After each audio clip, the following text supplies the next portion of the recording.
Welcome and hello, everybody. This is Dan John from danjohnuniversity.com, and this is podcast 156. Now, if you know your math, there are 52 weeks in a year, and if you multiply 52 by 3, you get 156, which means this is kind of unofficially, technically, the 3-year anniversary of this podcast. What got me thinking about this is a funny little thing I said in the last podcast that I actually had a great conversation with a couple of people about. And it's the idea of the classic best way to train for anything. And the formula is called 3 by 52. 52 weeks a year, 3 times a week, 3 by 52 program. So this has been 3 years, and 3 by 52 and 156, all these numbers jumble in my head, and that's great. Every week I come here and I do my best to answer each and every question. I try to be insightful. I try to be friendly. I try to be competent. And when I've looked back on some of the older editions, and I don't necessarily like to see them, sometimes they're very dark, but you'll notice I have been doing these podcasts from locations in Europe, locations in other parts of the world, Okinawa. I've done podcasts in various rooms, hotels, all kinds of things, trying to make sure this comes out every week. And at the end of 3 years, I'm more excited today than I have been in a long time. Not every week has the best questions for me to answer. Sometimes they're very specific to a single person, and there's no problem, because I always try to answer the question and then unpeel it and make it to more of a broader audience. This week we have 2 questions. The first is from Brian, and before I even start, sorry. As always, if you have questions, send them to podcast@danjohnuniversity.com, and I'll do my best to answer it.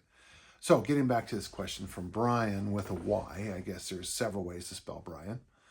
And Brian asked, and I'm not going to go through the whole thing, but he asked an important question to me, and he asked me about success and how do I define success.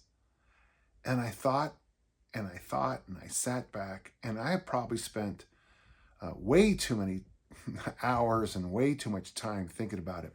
As a lot of you know, I'm a huge fan of Earl Nightingale. I have a whole bunch of Earl's books here. The other one is, it's actually in my bag that I took to the swimming pool yesterday when I watch my grandkids. Just like when I watch my kids, I send them in the pool and I read books. I got Earl's, Your Success Starts Here. And right next to that is a series of books from Derek Sivers, who I have great respect for.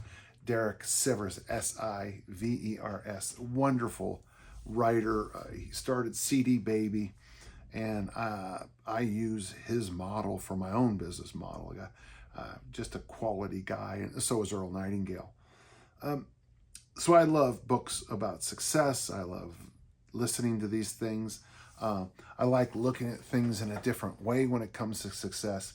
Brian's question actually helped me in a lot of ways because, there's a great Malcolm Gladwell, I don't know if it's a TED Talk or just a talk, about if you want to be in, science, technology, engineering, and mathematics, if you're a high school senior, junior, it's probably a better idea, according to his talk, to go to a school, a lesser school than an Ivy League school or one of those big, real, big time schools, with the highest academics, with the highest GPAs, because about 2/3 of the students who go into college majoring in STEM, science, technology, engineering, and math, tend to drop out.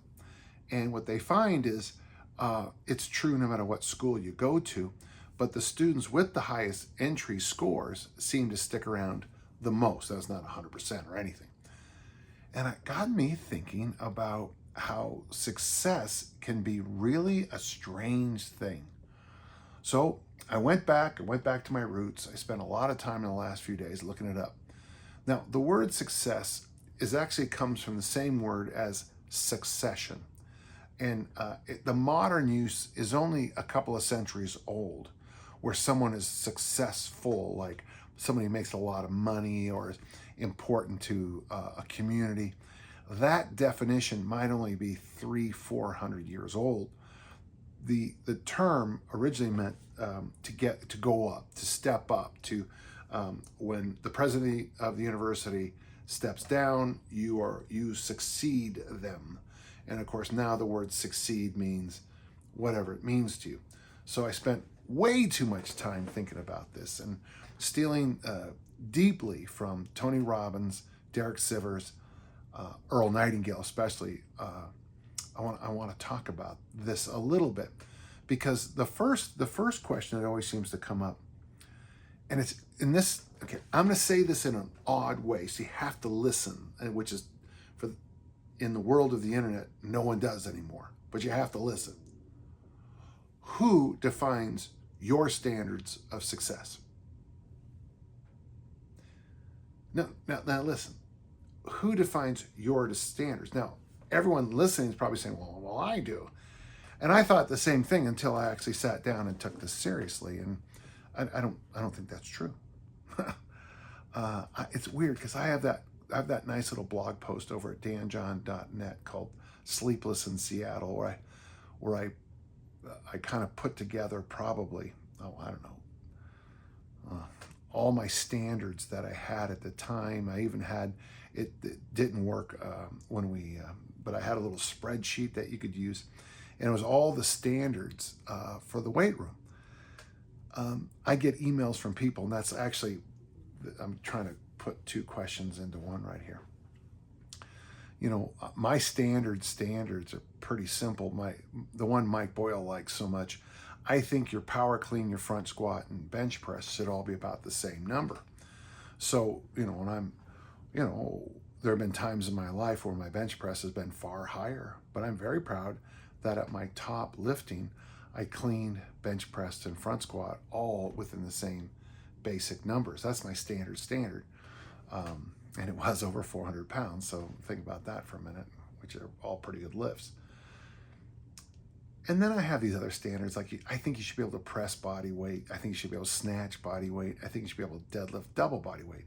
But then I have to catch myself and go, well, yeah, but that's for my track and field athletes, and that's certainly for my American football players.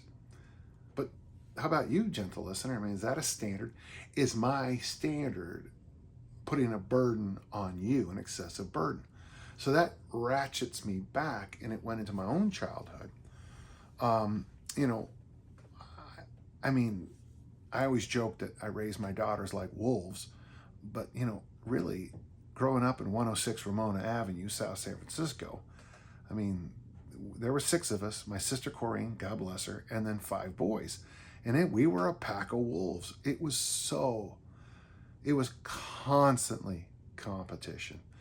My brother Rich and my brother Ray were a little bit older, so my interactions, my brother Rich taught at my high school, for example, when I was there. Ray wasn't really around very much. But, when I was growing up, my brother Gary, we would play these games, and he would pound on me, and my brother Phil would cheap shot me at every opportunity. And this isn't woe is me, this is just the way it was. Gary was a high school athlete, and a very good high school athlete, pushing me into parked cars and street football games. He was 16 and I was 8, and Phil was 12, and I was expected to play. And just a few years later, I'm in, middle school, and my brothers are in college, and I'm a 12-year-old boy playing against Division I athletes. And I've often thought that, did I let my standards get set by my brothers? Please, don't think I'm, woe is me. I'm fine. I thought back to when I was young. Since I was the youngest in the class and Irish, August 20th birthday on a September 1st cutoff, so I was the youngest. I was always a little bit less mature than everyone else. So I was always playing catch up. And I remember we would be, in the summer before football, we'd be lifting weights. And I can remember these two girls, and they were attractive girls, walking in and commenting how skinny I was. And I got to tell you, it was like a shot to my heart. And I can even now, it's like, I'll show you. I mean, so that's, I think, where my case of bulkorexia showed up. And for those of you who don't know what bulkorexia is, I think it's just as bad as a lot of other diseases. I have a lot of friends who would rather be dead than be the smallest guy in the room. They would rather be, they will take, I'm thinking of one friend of mine, they will take any drug it takes to stay up at a party so they can outdrink everybody else, and then take other drugs so that they can wake up and work harder than everybody else, and then take other drugs so they're bigger and stronger than everybody else, and then take a... So the first question when it comes to success, Brian, I think is who sets your standards? And I think one of the things that's great about the process of becoming an adult is you begin to throw your arms around it. As I look over, I've been lifting weights since 1965. So I've been lifting weights and coaching, well, close to 60 years weightlifting, coaching, sneaking up on almost 50 years now, which just surprises me. But we're closer to that than some other numbers. 44 years coaching? Just amazes me to say that out loud. Plus a few years, just as a volunteer, as in high school and junior college. When I look back on all this time, certain things, I always wanted to, look good. My first role models for fitness, I wouldn't say we're massively wide shoulder guys, but, broad shoulders, a narrower waist, looks good, helpful around the house, fairly athletic. That's kind of what my standard was. But as I moved through my career, and I've shared a story from 1984 where they looked at me as a discus thrower and said that I needed to eat a high carb diet and get my squat way up and forget body weight, and I did, and I bloated myself up to chase this idiotic squat number that didn't ever help. But I liked it. I liked being big and strong and, the massive traps. But I've always felt in hindsight that was somebody else's goals. Now, we all do that. Like, my parents thought if I graduated from college that they'd just start throwing gold coins at me. And I always joke, they were right. It just took a lot longer than they thought. But, like having your parents want you to graduate from college, yeah, that's a pretty good thing. And, and if you decide you don't want to do it and you go in a different direction, well, that's good for you. But one of the first things I think we need to think about, Brian, when we're talking about success is, where do you get your standards? When I focus on the standards I set for myself that make me happy, then everything seems to work out. I'm looking over at my journal there, and right now I have two standards, two things I'm working towards. One is a certain number for income every month. And this month I will hit that number quite easily, and maybe even 50% over that monthly income number. Body weight, my number is 211 because I want to lift in the 96 kilo category. Now, one of the things that's happened is, since I've gotten down to the 224 category, I've had a little bit of a plateau. 20 years ago, I would have done something stupid to knock myself down, lose a pound or two the hard way. I don't know, whatever idiot thing you can think of, I would do, and just force myself to get off the plateau. Of course, now I realize that when your moving average is going down over a year and a half in body weight, or your moving average is going up in things like the number of pull-ups you're doing, or how much weight you have on the bar, or whatever, or your swim times or whatever. If you're improving, don't worry about the day-to-day ups and downs. Look at the big picture.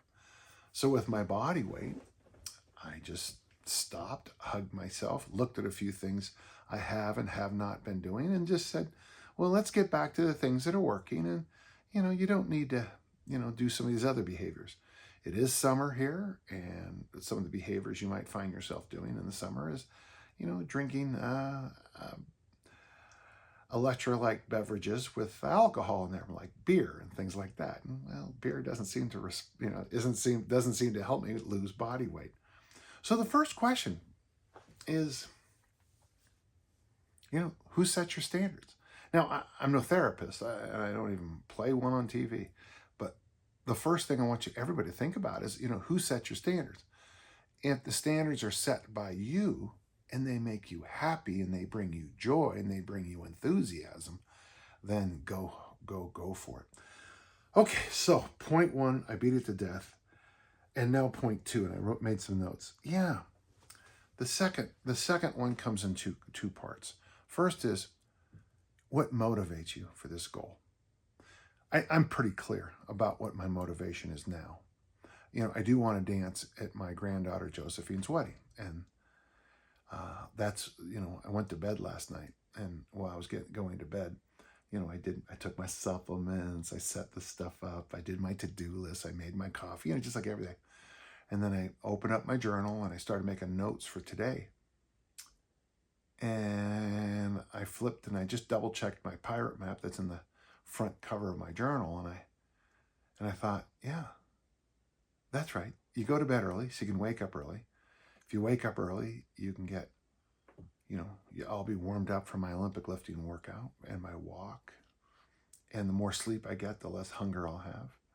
And all of a sudden, that little thought of dancing at Josephine's wedding just popped into my head. And it gave me great joy. I danced at her mom's wedding, and I'm going to dance at hers. And that's a motivation for me. Another motivation I have is I want to look good, feel good, move good. And so that's what gets me that's what gets me going 3 days a week to do my Olympic lifting and my pressing and my walks and my bike ride after my walk today, because I had to go help someone in the discus. And there we go. Tied right into this, what motivates you is what are you willing to do? So for me, one of the things I'm willing to do is go to bed early. Make my coffee before I go to bed, or make out my to-do list and do all these things. Those are those little steps, and I call it a pirate map. And if you don't know my work, at Dan John University, take the goals course. I beat it to death in there. It's in my book, Attempts. I beat it to death in Attempts. I'm sure it's in all these books over here. Those are the Korean, Japanese, and Slovakian and German translations of my books. So I don't really know what it says, but when I look at my pirate map and I say, this is what I'm going to do every day for the rest of my life, ideally, and build the rest of my life brick by brick by brick by brick by brick up to this place where I want to be, that I'm okay with that. I'm okay with going to bed early, getting up early, intermittent fasting until after I've lifted 3 days a week, intermittent fasting until after I've done my mobility and my walk 3 or 4 days a week, depending on the schedule. Eating lots of vegetables, drinking water. I mean, it's not that difficult. What motivates me to do that is dancing at Josephine's wedding. What motivates me to do that is I want to look good, feel good, move good, and learn good English each day, every day, for the rest of my life. So that's what those first two are important. So who defines success for you, Brian? Is it your brother Gary? Is it your cousin?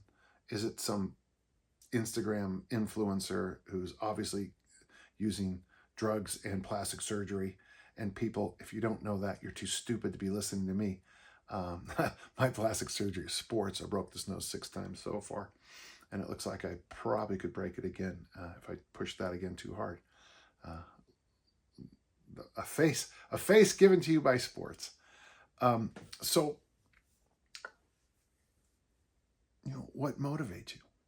Ideally, it's things that you want to do, not what people are telling you to do or what you that should be doing. I went to that workshop that one time when the woman kept saying, don't should on yourself. I'm like, okay, you said it 12 times. I get your point. And then from there, what are you willing to do? And of course, number 3 then, and there's nothing new about this. What price are you willing to pay? What are you willing to sacrifice? What are you willing to give up? To quote Tom T. Hall, I like beer. It makes me a jolly good fellow. I like beer. Whiskey, it's too rough. Vodka puts my mouth in gear. But this simple refrain should help to explain. As a matter of fact, I like beer. I like beer. Beer don't like me. So I have to give up beer. I have to give up late night TV because that interferes with my sleep. I have to give up the pleasures of donuts and croissants and bagels for breakfast because I fast until I finish my workout.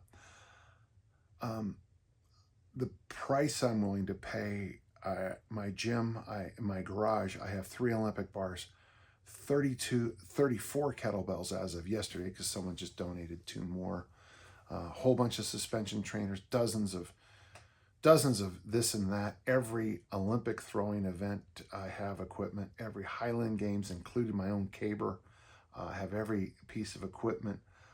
I can train you for practically anything on the planet because I invest a lot. I have 2 different hip thrust machines because I invest a lot in my training equipment because my training equipment is so important to me. I don't think of it as much of an investment. I have a sauna right there. Now, in truth, I don't sauna nearly as much as I need to because here in the summers in Utah, the cheapest sauna you can do is just go outside and do some gardening. But I sauna, I ice bath, I have the machine, I got the gun that, vibrates to make you feel better. I've got the neck thing. I've got the roller. I invest heavily in my training and my recovery tools. I invest heavily in my travel to go to workshops. And if you go to Perform Better, you very often will see me in the front row. Now, last week when Marco was speaking, I had to sit in the back because I was about to leave for a flight. But I caught his entire hour and 15-minute talk and then ran out and caught my Uber and went to the airport because I thought listening to him talk was far more important. Well, not as important as missing a flight, but more important than just hanging around the Sky Club for another, hour. I'm willing to sacrifice my time, my treasure, and my talents to be more successful. And I think I'm encouraging you to think in the same way. So interesting this week, we also got a question from a guy named Damon, and he wanted me to follow up on something. Damon very kindly let me know that one of my heroes, Father Micheal Himes, had passed away not long ago. I guess it was just a few weeks ago as I'm speaking. And because of the way things are, I didn't know about it, but I've heard him speak multiple times in person. He was a speaker who would just offhand quote A Midsummer's Night Dream, and then a few minutes later quote something from Rabelais, and then a few seconds later quote something from here. The man had a brilliant mind, a brilliant intellect, and his clarity in his teaching meant a lot to me. Well, in Damon's, and I'm not sure this is actually a podcast question, but I want to share the information with you. I do discuss this in this material in the Easy Strength Omnibook that'll be coming out this fall. But Father Himes had a wonderful lecture on joy and happiness. And of course, joy, gaudium, is that's the Latin. Means many things to many of us. But what happens sometimes is people will ask a question, and I'm at that age where people ask me questions about careers because I've had a good one and now I'm kind of walking away a little bit into a different direction. And what Micheal Himes did one time is he came up with 3 questions to ask if you are or are not kind of worthy of this career option. And the first question is beautiful. It's this: do you love it? And it's funny because when I was listening to his talk, I found two different versions of the talk on YouTube. Uh, I actually, in the two talks, my brain went one time into my more public career as a whatever we call ourselves now, educator, teacher, professor, instructor, whatever I was for all those years. I started getting paid as a teacher in 1979, and I still do it now, and I do. I feel like teaching is easy for me, and I think one of the reasons teaching is easy for me is because I love it. Just before I came on to this podcast, I was out helping my discus thrower Emily, and she was having a great day. She got a personal record today in the snatch, good for her. And then we went out and threw afterwards, and she threw a personal record in the discus, which is like one of those days you just don't get many of those, so enjoy it. But just watching her throw and the beauty of the movement, how to watch her improve so much, I love it. I mean, I love it.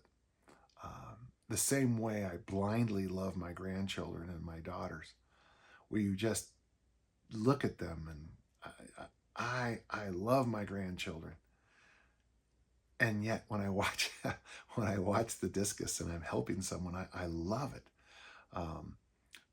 So the second time I listened to it, oddly, my brain bumped over into being a strength coach. And I look here behind me, and then there's all those shelves up there, strength and health magazines, and there's all the Dragon Door books here. And then here's this Derek Sivers books, some nutrition books, some strength books, all the Clarence Bass books, my books. Folks, I love strength and conditioning. I fell in love with it the first time I saw that Ted Williams Sears barbell in 1965. When I bought my first Strength and Health magazine for 75 cents. I loved it. I love everything about it. I can read those 1968 magazines right now and be like, well, that's interesting. I'll make notes on an article I've read 10,000 times because, folks, I love it. And if you love something, I feel like I'm about to go into a Sting song. But if you love somebody, if you love something, you love it. And I can't explain it any better than that. If I'm tired on a plane and I have a book about strength and conditioning, I'll stay up to read it. I love it. The second question he asks is the tough. The first one's easy, I think. The second one's a little bit more difficult, and I want to share this one. Are you good at it? And how do you find out if you're good at it? Well, I tell people sometimes, well, videotape yourself doing it. And if you look like you're good at it, you're good at it. Some people hate the videotape. But are you good at it? Well, how do I know I'm good? Well, I've got these little folders throughout my office here. And I've got some there in my little archive office. And there are letters, and there's notes, and there's pieces of paper, but one of the files is called Nice Things People Said About You. And I got this from a workshop I went to years ago. And the person in the workshop said, always keep if someone says something nice to you, always keep a copy of it, because people aren't always going to say nice things about you. My old boss, Archbishop Niederauer, used to call me a diva because I'd only focus on the most negative reviews of things. And I am a diva. There's no question about it. I'm a diva because I absolutely love what I do, and I think I'm good at it. So when someone says I'm not, I kind of breaks my little Danny John's heart. Am I good at it? Am I good at it? One of the things I strive to do in my career is what Earl Nightingale calls the top 5%. The top lead the field is all about being the top of the pyramid in everything. And he says it's the top 5%. You see this number show up all the time. Only 1 in 20 Americans retire with enough money and resources to not need any help. I'm one of those 1 in 20. as a writer, my goal was to get in the top 5% of authors of all time. And then I found the number, and it's 10,000 copies, and I'm easily in that number across probably the bulk of the books I've ever written. So I'm a top 5% author. Actually, I'm a top 3 because I sold over 20,000 copies, which is just funny. People, most books don't sell as well as, those bestsellers you're thinking of. Publishing is very much a power law. Just like Hollywood, very, very few movies, very, very few books make as much money as all the other books and movies combined. And it's bizarre to say that out loud, but it's true. So one of the things that I try to do is try to be in the top 5% of everything I do. As a discus thrower, there's no question I was. In fact, I was in the top 5% as late as age 47, where I had the best year of my career, which is cool.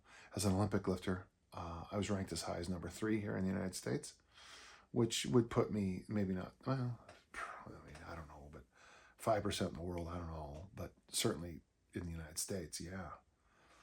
So what I just try to do, and by the way, because I understand DNA and luck pretty well, I know it's really hard to be the number 1, the best of all time. In fact, people, when they argue about the best movies or this or that of all time, I always think it's funny because, there could be 500 just outright amazing movies of all time. Movies have been around, 100, 120 years at most.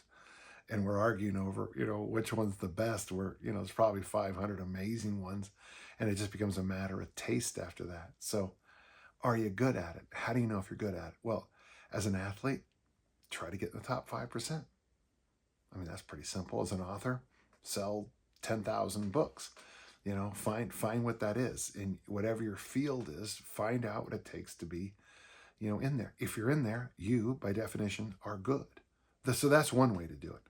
Another, now, if you're like a teacher or something else, you'll know you're good because of the way the students respond. Well, I knew when I had great lectures, my students were there 100%. I remember a couple of years ago experimenting with a few things, and it was terrible. So I know when I'm good and I know when I'm bad.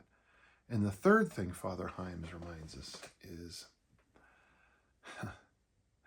does anyone want you to do it? And he has a very funny story about, I'm sure it's true in every field, but sometimes people want to do a job, but we don't want them to do it. And I'm in the book, I have a story that was a little bit harsh. It turns out to be a nice story in the end, but I worked with a teacher who was she wanted to be a teacher so badly, but she was terrible. She was terrible at it. When she left teaching and moved into an interesting, a supportive administrative role, she was fabulous. She wasn't put on this earth to teach 25 to 35 adolescents at once, but she was very good coordinating the people who taught those adolescents. She was great at working with teachers. So sometimes you're only you're just down the hall from your ideal career. Do people want you to do it? I'm sure there's a lot of people who want to do certain jobs. If you get a chance to read Parkinson's Law, there's a great thing on getting hired, where they talk about, by definition, anybody who applied for the job isn't worthy to have the job. I always found that to be hilarious in some ways. If you want to do, I can always remember when we were trying to hire head coaches, one of the things that always turned me off is when someone wanted to be a head coach. I used to think to myself, there's something wrong with this person. It's very time intensive. You're always wrong. No matter how right you are, you're wrong. I had an incident. Someone brought up something this last week about something that happened in 2006 or 7. And you can't really respond to it because, I'm supposed to be the adult in the situation. But you're always going to be wrong as a head coach. So anybody who wants that job, they're suspect at some level. Now, of course, if the job pays, $50 million, like some of these new jobs are paying, well, I can understand that, why you'd want that. So there you go, Father Micheal Himes. Do you love it? Do you love this thing? Number 2, are you good at it? And then finally, number 3, do we want you to do it? And those are three great questions for the discernment process. And those are 3 questions that I think have great value, and you should spend some time, exploring. So, thank you. I thought those were very, very good questions, and I feel like I filled up most of the time. I can carry most of these questions over to next week, but I did want to answer a question from George, and I'm pretty sure I know who George is. In fact, I know who George is. George asked me a fun question. He said, in hindsight, what's the best training program you ever did? Maybe I'll even put this into my book, or maybe I'll put it on the website or something. But in 2002, this is before Easy Strength. This is after 1 lift a day. This is after I broke my wrist. I found myself only able to do a few things in the weight room. So I came up with this 3-day-a-week training program that I look back now and I still love. So the lifting workouts were a 1 and a 2, a day 1 and a day 2. And then,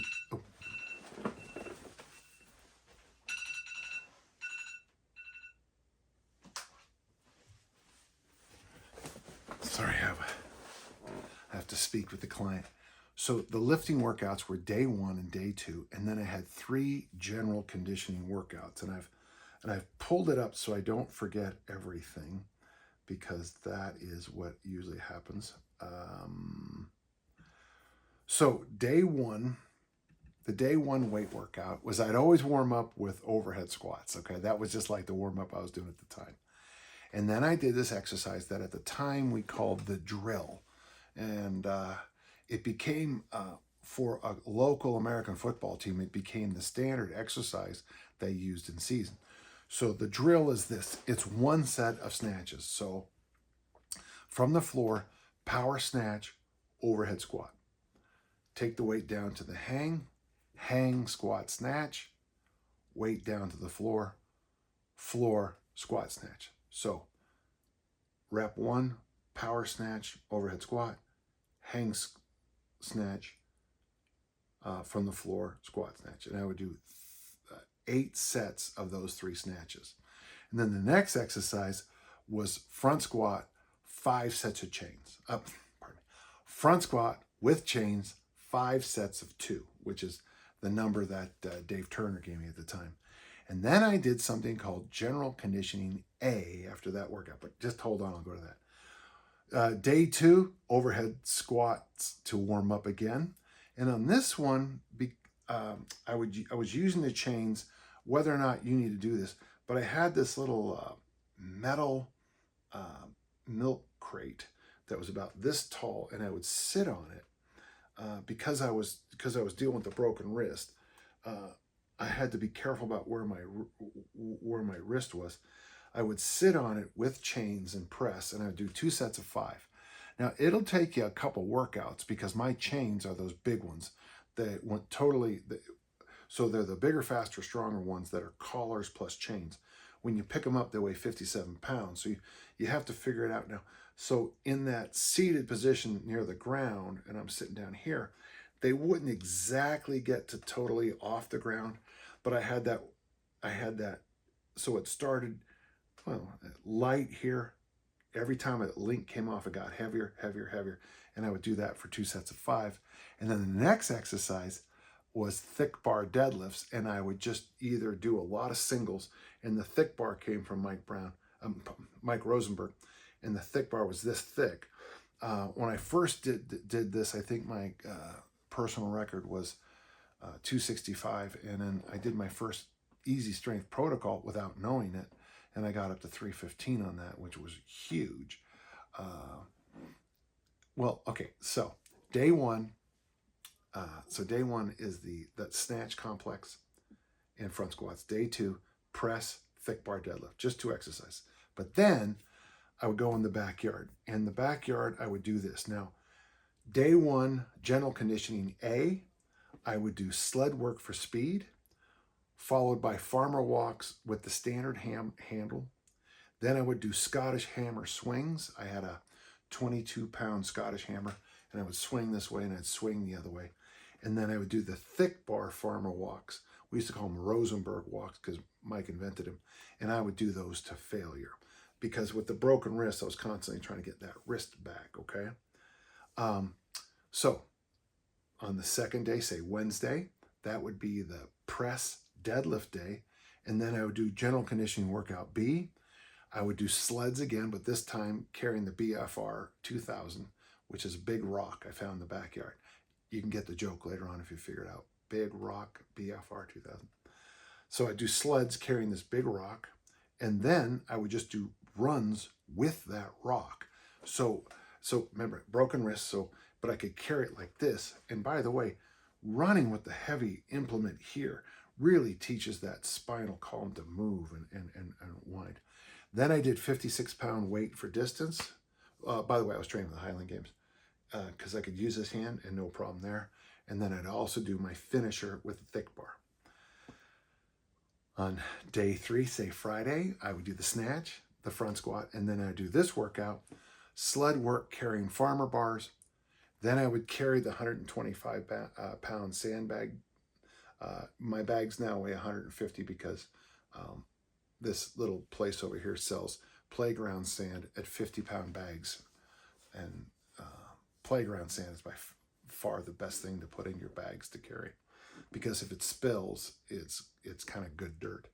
And then I would throw the lighter 28-pound for distance and then finish off with thick bar walks. So I had a day 1, day 2 weightlifting program, and then an ABC conditioning program. So I got a lot of sled work in, I got a lot of sandbag carries in, and not long after this, I had the best seasons of my career. If you look at the cover of Never Let Go, I actually have a cover. I didn't know I planned that. I didn't know how to cover my own book. If you see the cover of it, I'm dragging a sled, carrying the big bag, the big 125-pound bag, whose nickname was Judy, which is a story for another time. So when I look back, that's before Easy Strength. It's before I met Pavel. And I just put this together. So all the earmarks of Easy Strength are in there. I've got Olympic lifting. I've got Easy Strength. I've got loaded carries in there. And I just thrive doing that particular program. For those of you who know me, raise your hands and say what I'm about to say. It worked so well, I stopped doing it. But that by far was my favorite program maybe ever. I'll figure out a way to get that up on DJU in the next little bit so you can look at it up close and personal. And I better finish this podcast before I get killed. Well, listen, that's wow. That's my 3-year podcast finish right there. 3 years, episode 156. A little different. I only answered a few questions today, but I think you can see why those 3 questions were so good. Anytime you ask me questions about goals, success, looking at life, looking at joy, I'm going to enjoy that a lot more.